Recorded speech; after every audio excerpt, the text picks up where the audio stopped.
नमस्ते दोस्तों। अगर आपको भी दिन भर ऑफिस में या घर पर कंप्यूटर के सामने बैठे कमर में जकड़न, पैरों में दर्द या गर्दन में दर्द होने लगता है तो आप अकेले नहीं हैं। ये सब हमारी गतिहीन जीवन शैली यानी कम सक्रिय रहने की वजह से होता है। लेकिन चिंता की कोई बात नहीं। आज मैं आपके लिए 5 ऐसी बेहतरीन एक्सरसाइज और स्ट्रेचेस लाया हूं जो आपके जोड़ों को खोल देंगी। तो चलिए शुरू करते हैं। साइएटिक नर्व ग्लाइड। सबसे पहले हम अपनी साइएटिक नर्व पर काम करेंगे।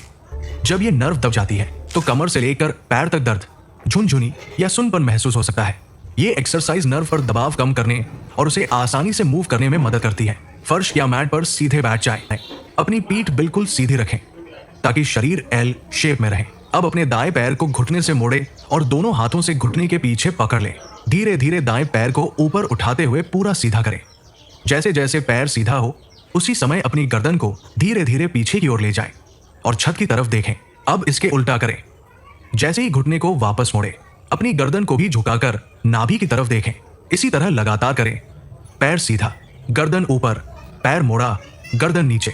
ये नर्व ग्लाइड साइएटिक नर्व पर दबाव कम करने में मदद करती है, जिससे पैरों और लोअर बैक की जकड़न धीरे धीरे कम होने लगती है। अब जब हमारी नर्व थोड़ी फ्री हो गई है तो हम अपने हिप्स और टखनों पर काम करेंगे। अगर आपके हिप्स टाइट है तो उसका सीधा असर आपकी लोअर बैक पर पड़ता है। सीधे खड़े हो जाएं और पैरों को कंधों से थोड़ा ज्यादा चौड़ा रखें। पंजों को हल्का बाहर की तरफ रखें। अब धीरे धीरे नीचे बैठें जैसे किसी कुर्सी पर बैठ रहे हों। पीठ सीधी रखें और एड़िया जमीन से न उठने दें।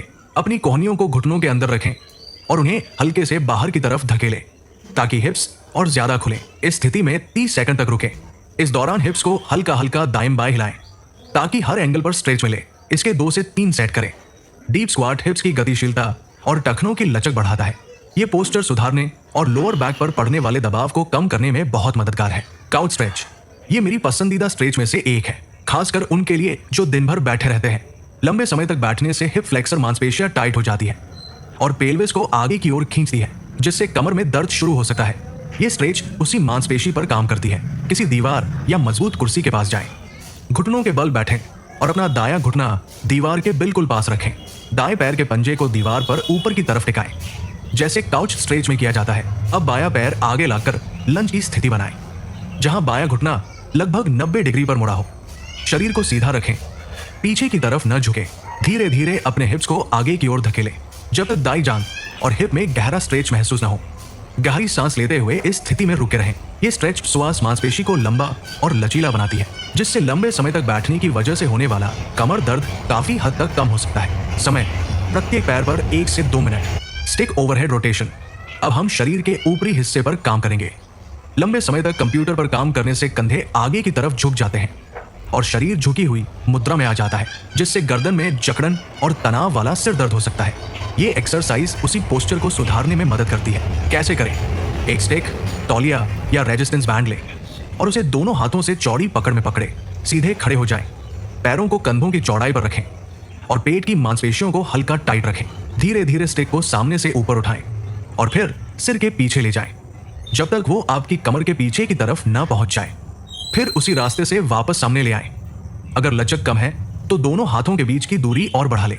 कोशिश करें कि पूरी एक्सरसाइज के दौरान कोहनियां सीधी रहें। ये एक्सरसाइज छाती और कंधों को अच्छी तरह खोलती है, जिससे ऊपरी पीठ की जकड़न कम होती है और गर्दन के दर्द में भी राहत मिलती है। समय, 1 से 2 मिनट लगातार करें। कजाक स्क्वाट, ये चौड़े स्टांस वाली मूवमेंट है जो जांघों के अंदरूनी हिस्से और हैमस्ट्रिंग की जकड़न को कम करती है।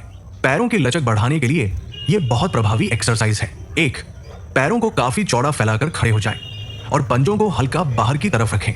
2, अपना पूरा वजन दाईं एड़ी पर डालें। दायां घुटना मोड़े और धीरे धीरे नीचे बैठें। इस दौरान बायां पैर पूरी तरह सीधा रहे और उसका पंजा ऊपर की तरफ रहे। 3, जितना आराम से नीचे जा सके जाए, फिर धीरे धीरे वापस बीच में आ जाएं। 4, अब यही प्रक्रिया दूसरी तरफ दोहराएं। बायां घुटना मोड़े और दायां पैर सीधा रखें। अगर आपको ये वीडियो मददगार लगा तो इसे लाइक करें और अपने दोस्तों के साथ शेयर करें जो हमेशा कमर दर्द की शिकायत करते हैं। और हाँ, चैनल को सब्सक्राइब करना ना भूलें।